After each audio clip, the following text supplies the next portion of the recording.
Hey family, and anybody else watching, and welcome back to As For Me and My House. Today we are looking in 2 Kings 22 and 23, and also 2 Chronicles. 2 Chronicles 34 and 35 today. Today it's going out to Brandon.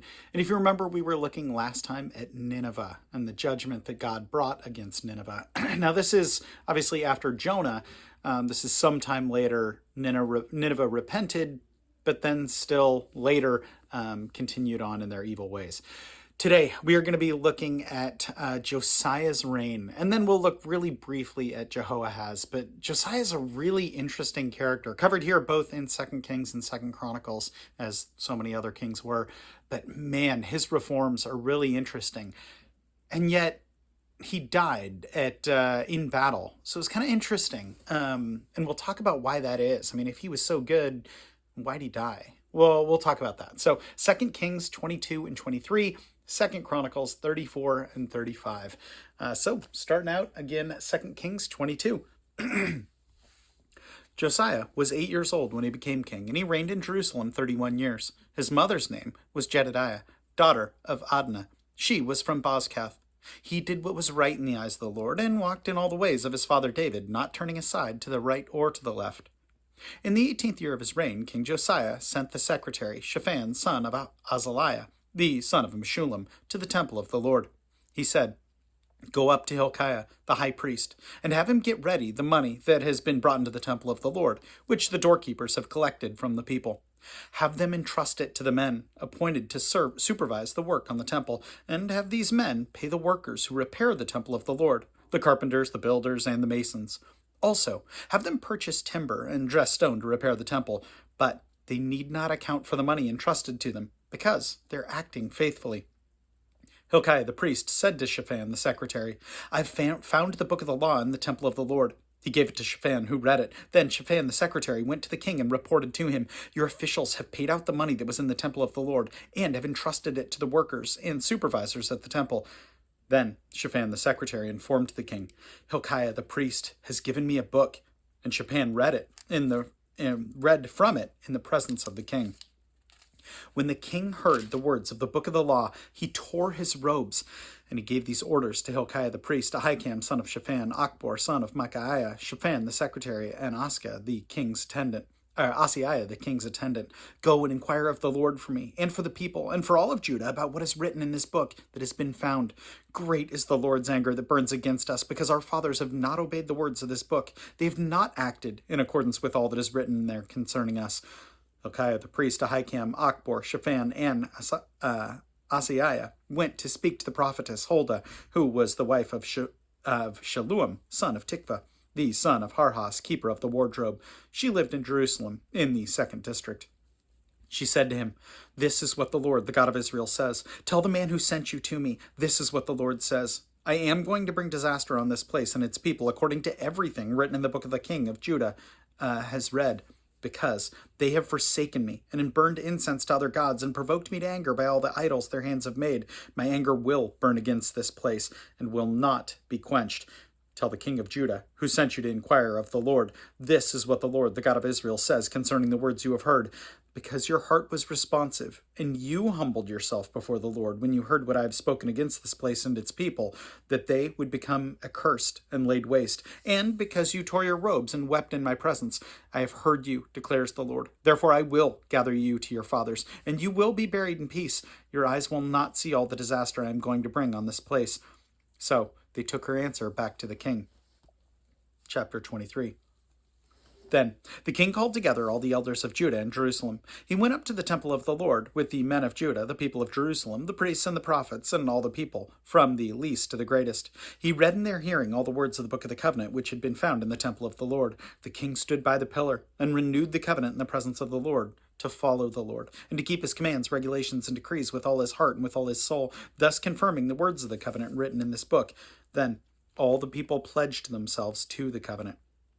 The king ordered Hilkiah, the high priest, the priests next in rank, and the doorkeepers, to remove from the temple of the Lord all the articles made for Baal and Asherah, and all the starry hosts. He burned them outside Jerusalem in the fields of the Kidron Valley, and took the ashes to Bethel. He did away with the pagan priests appointed by the kings of Judah to burn incense on the high places of the towns of Judah, and on those around Jerusalem.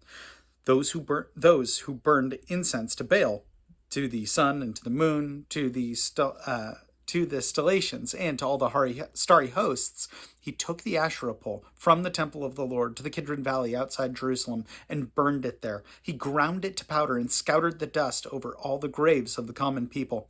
He also tore down the quarters of the male shrine prostitutes who were in the temple of the Lord, and where women did weaving for Asherah.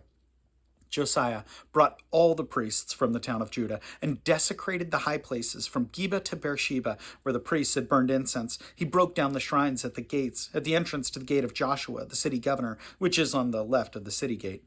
Although the priests of the high places did not serve at the altar of the Lord in Jerusalem, they ate unleavened bread with their fellow priests. He desecrated Topheth, which was in the valley of Ben Hinnom, so no one could use it to sacrifice his son or daughter in the fire to Molech. He removed from the entrance to the temple of the Lord the horses that the kings of Judah had dedicated to the sun. They were in the court near the room of an official named Nathan Melech. Josiah then burned the chariots dedicated to the sun. He pulled down the altars the kings of Judah had erected on the roof near the upper room of Ahaz, and the altars of Manasseh he had built in the two courtyards of the temple of the Lord. He removed them from there, smashed them to pieces, and threw the rubble into the Kidron Valley. The king also desecrated the high places that were east of Jerusalem on the south of the hill of corruption, the ones that Solomon, king of Israel, had built for the Ashtoreth, the vile goddess of the Sidonians, for Chemosh, the vile god of Moab, and for Molech, the detestable god of the people of Ammon. Josiah smashed the sacred stones and cut down the Asherah poles and covered the sites with human bones. Even the altar at Bethel, the high place made by Jeroboam son of Nebat, who had caused Israel to sin, even that altar and high place he demolished. He burned the high place and ground it to powder and burned the Asherah pole also. Then Josiah looked around, and when he saw the tombs that were on the hillside, he had the bones removed from them and burned on the altar to defile it, in accordance with the word of the Lord proclaimed by the man of God who foretold these things. The king said, "What is that tombstone I see?" The men of the city said, "It marks the tomb of the man of God who came from Judah and pronounced against the altar of Bethel the very things you have done to it." "Leave it alone," he said. "Don't let anyone disturb his bones." So they spared his bones and those of the prophet who had come from Samaria. Just as he had done at Bethel, Josiah removed and defiled all the shrines from the high places from the kings of Israel had built in the towns of Samaria that had provoked the Lord to anger. Josiah slaughtered all the priests of those high places on the altars and burned human bones on them. Then he went back to Jerusalem. The king gave this order to all the people: "Celebrate the Passover to the Lord your God, as is written in the book of the covenant. Not since the days of the judges who led Israel, nor throughout the days of the kings of Israel and the kings of Judah, has any such Passover been observed. But in the 18th year of King Josiah, this Passover was celebrated to the Lord in Jerusalem." Furthermore, Josiah got rid of the mediums and spiritists, the household gods, the idols, and all the other detestable things seen in Judah and Jerusalem. He did to fulfill the requirements of the law written in the book of Hilkiah the priest had discovered in the temple of the Lord. Neither before nor after Josiah was there a king like him who turned to the Lord as he did, with all his heart, and with all his soul, and with all his strength, in accordance with the law of Moses. Nevertheless, the Lord did not turn away from the heat of his fierce anger, which burned against Judah because of all that Manasseh had done to provoke him to anger. So the Lord said, "I will remove Judah also from my presence as I removed Israel, and I will reject Jerusalem, the city I chose, and this temple about which I said, 'There shall my name be.'" As for the other events of Josiah's reign and all he did, are they not written in the book of the annals of the kings of Judah? While Josiah was king, Pharaoh Necho, king of Egypt, went up to the Euphrates River to help the king of Assyria. King Josiah marched out to meet him in battle, but Necho faced him and killed him at Megiddo. Josiah's servants brought his body in a chariot from Megiddo to Jerusalem and burned him in his own tomb, and buried him in his own tomb. And the people of the land took Jehoahaz, son of Josiah, and anointed him and made him king in the place of his father. Jehoahaz was 23 years old when he became king, and he reigned in Jerusalem 3 months. His mother's name was Hamutal, daughter of Jeremiah. She was from Libnah. He did evil in the eyes of the Lord, just as his fathers had done. Pharaoh Necho put him in chains at Riblah in the land of Hamath, so that he might not reign in Jerusalem. And he imposed on Judah a levy of 100 talents of silver and a talent of gold.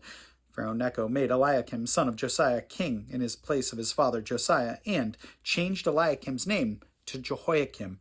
But he took Jehoahaz and carried him off to Egypt, and there he died. Jehoiakim paid Pharaoh Necho the silver and gold he demanded. In order to do so, he taxed the land and exacted the silver and gold from the people of the land according to their assessments. Jehoiakim was 25 years old when he became king, and he reigned in Jerusalem 11 years. His mother's name was Zebidah, daughter of Pedaiah. She was from Rumah, and he did evil in the eyes of the Lord, just as his fathers had done. And 2 Chronicles 34. Josiah was 8 years old when he became king, and he reigned in Jerusalem 31 years. He did what was right in the eyes of the Lord, and he walked in the ways of his father David, not turning aside to the right or to the left. In the 8th year of his reign, while he was still young, he began to seek the God of his father David. In his 12th year, he began to purge Judah and Jerusalem of the high places, the Asherah poles, the carved idols, and the cast images. Under his direction, the altars of the Baals were torn down. He cut to pieces the incense altars that were above them and smashed the Asherah poles, the idols, and the images. These he broke to pieces and scattered over the graves of those who had sacrificed to them. He burned the bones of the priests on the altars, and so he purged Judah and Jerusalem. In the towns of Manasseh, Ephraim, and Simeon, as far as Naphtali, and in the ruins around them, he tore down the altars and Asherah poles, and crushed the idols to powder, and cut to pieces the incense altars throughout Israel. Then he went back to Jerusalem. In the 18th year of Josiah's reign, to purify the land and the temple, he sent Shaphan, son of Azaliah, and Maaseiah, the ruler of the city, with Joah, son of Jehoahaz, Jehoahaz the recorder, to repair the temple of the Lord his God. They went to Hilkiah the high priest and gave him the money that he had brought into the temple of God, which the Levites, who were doorkeepers, had collected from the people of Manasseh, Ephraim, and the entire remnant of Israel, and from all the people of Judah and Benjamin, and the inhabitants of Jerusalem. Then they entrusted it to the men appointed to supervise the work on the Lord's temple. These men paid the workers who repaired and restored the temple. They also gave money to the carpenters and builders to purchase dressed stone and timber for joists and beams for the buildings that the kings of Judah had allowed to fall into ruin.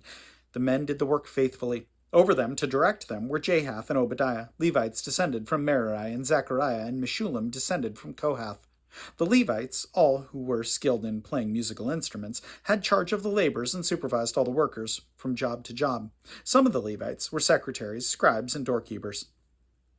While they were bringing out the money that had been taken into the temple of the Lord, Hilkiah the priest found a book of the law of the Lord that had been given through Moses. Hilkiah said to Shaphan the secretary, "I have found the book of the law in the temple of the Lord." He gave it to Shaphan. Then Shaphan took the book to the king and reported to him, "Your officials are doing everything that has been commanded to them. They've paid out the money that was in the temple of the Lord and have entrusted it to the supervisors and workers."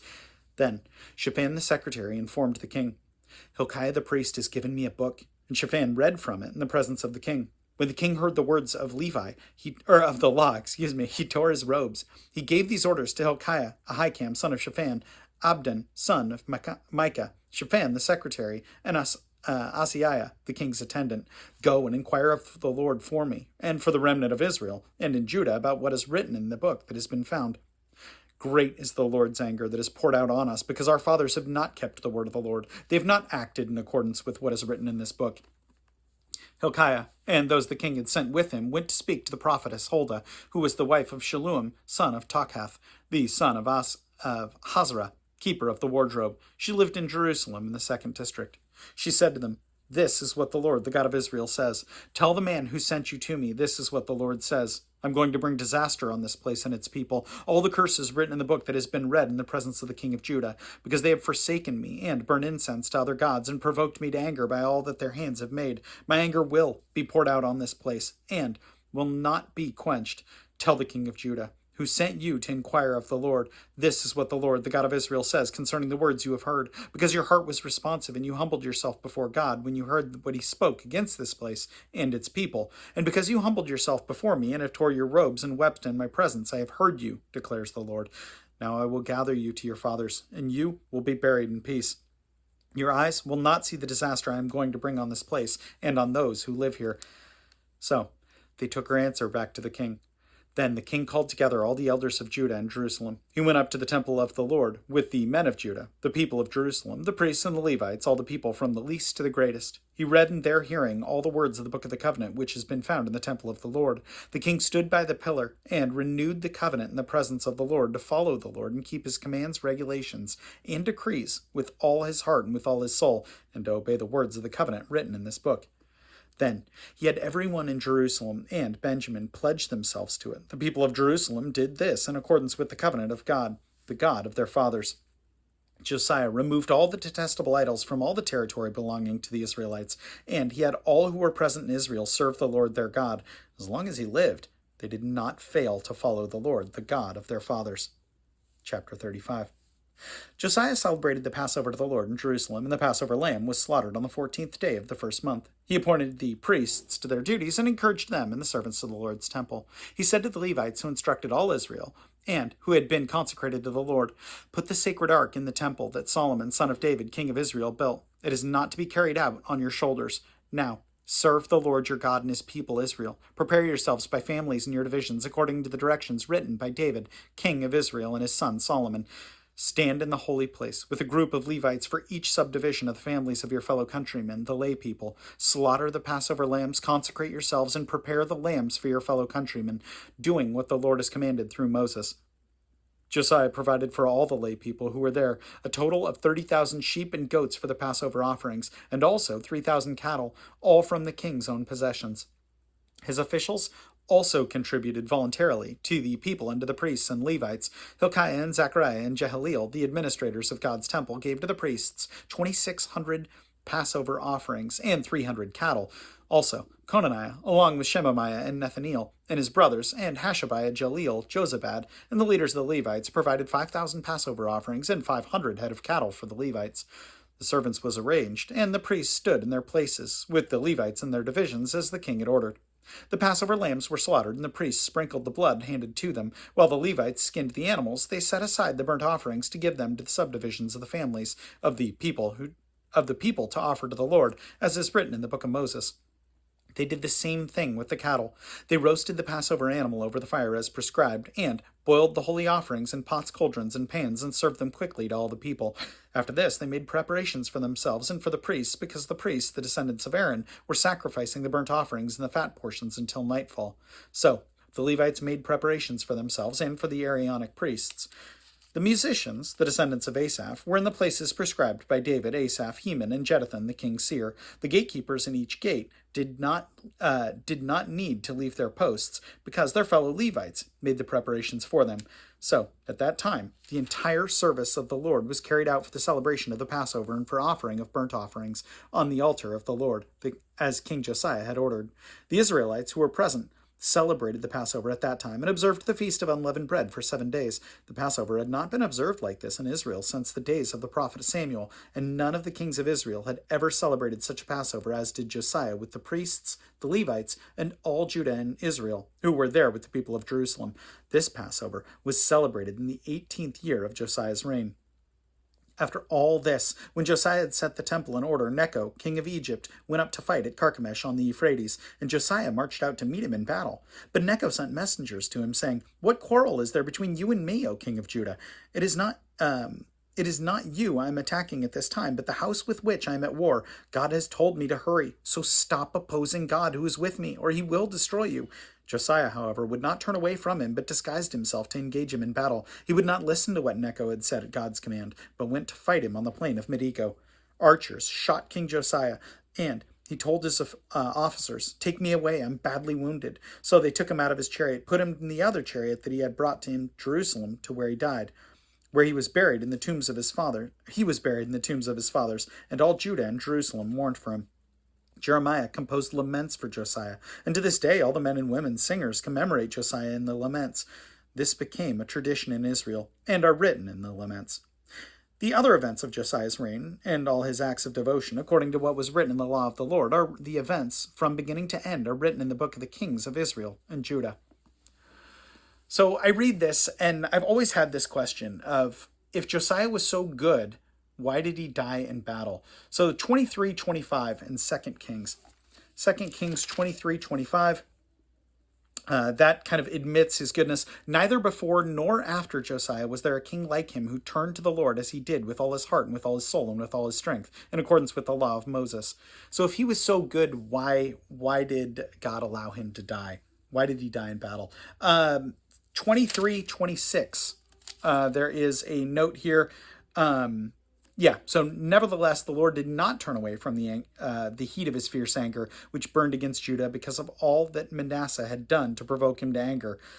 So, this note here says Josiah became king when he was only 8, and to the age of 26, he led a dramatic reform movement. Yet, for all the wise king accomplished, the Lord still determined to punish Judah. As verse 26 tells us, evil had become so deeply ingrained at the best of efforts of one good king could not root it out.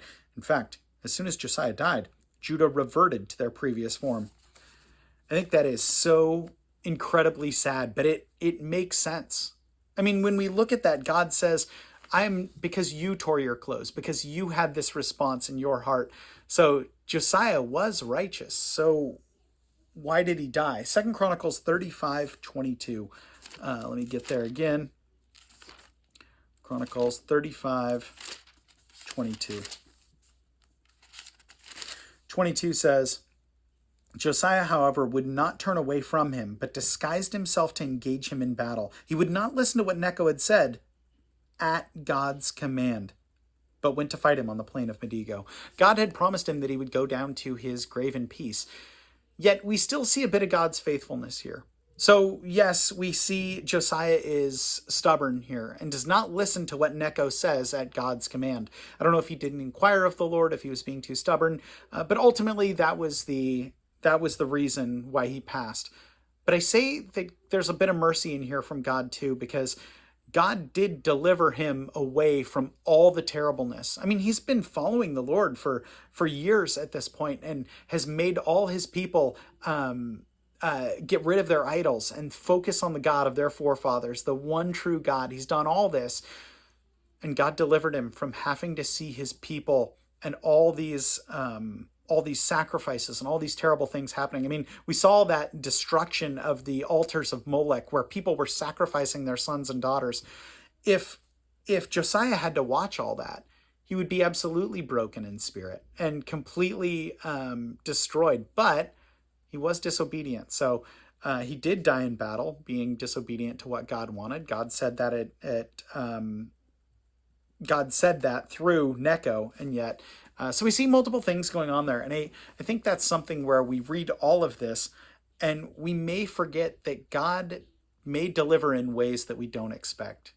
And that's because God is so much bigger. He looks at these pages and sees generations like nothing, where we can't even see what tomorrow's going to look like. I think it's so important that we see that God can deliver in multiple ways, even in ways we don't expect. Worth praying about. So let's do it.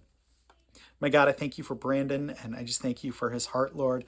I pray that him and all of us would recognize that you see infinitely more than we do, Lord, and may we have a life of service to you and for your kingdom, Lord. But let us never doubt that you deliver however you will, even if we may not always understand it. My God, I thank you so much for your love and infinitely more for your sacrifice through Christ. And it's in his name we pray. Amen. Well, Brandon, I love you. Appreciate you. For anyone else watching, know that I appreciate you as well. And I will plan on seeing you tomorrow. Have a good one.